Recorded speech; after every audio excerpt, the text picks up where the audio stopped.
Involved ka sa Ghost Project? Your Honor, I invoke my right to self-incrimination, Your Honor. Ano nga? Pakiulit. I invoke my right for self-incrimination, Your Honor. What? Right to self-incrimination na sabi niya. Senator Jinggoy. Malinaw ba Mr. Chair. Pwede bang... linawin muna natin yung sinabi kasi ang narinig ko, I invoke my right to self-incrimination.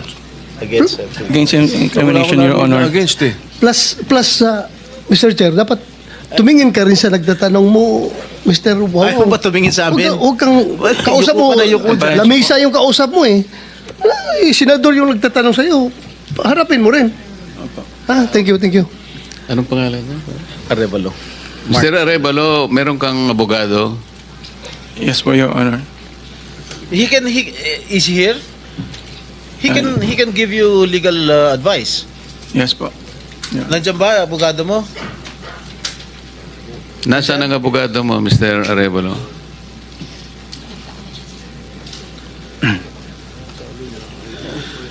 Nasagot ko po, Your Honor.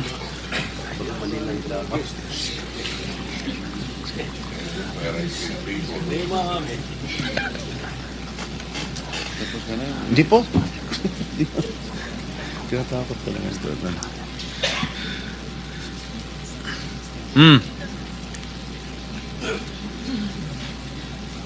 Oh, answer.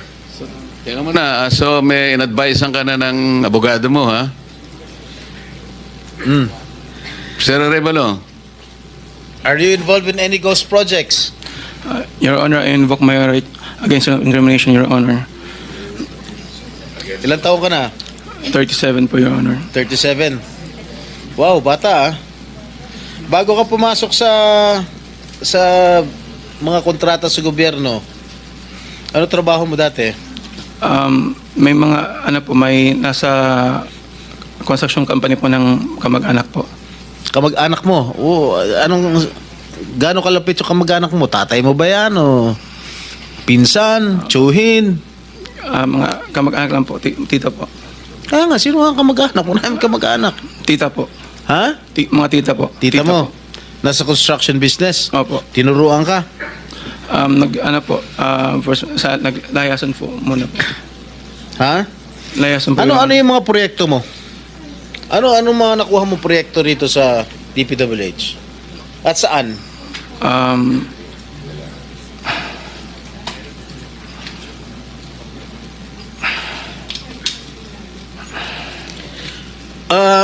Mr. Arevalo, alam mo, malamig na malamig ulo ko ngayon ha.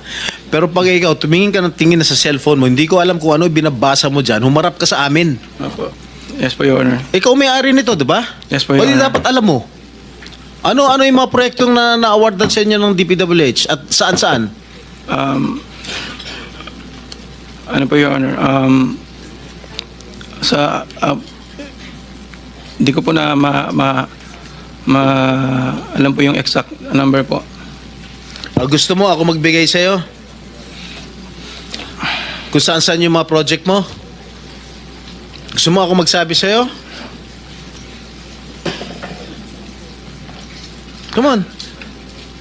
You're wasting our time. It's already 1:45. May session pa kami alas 3. At marami pa magtatanong. that is what I was trying to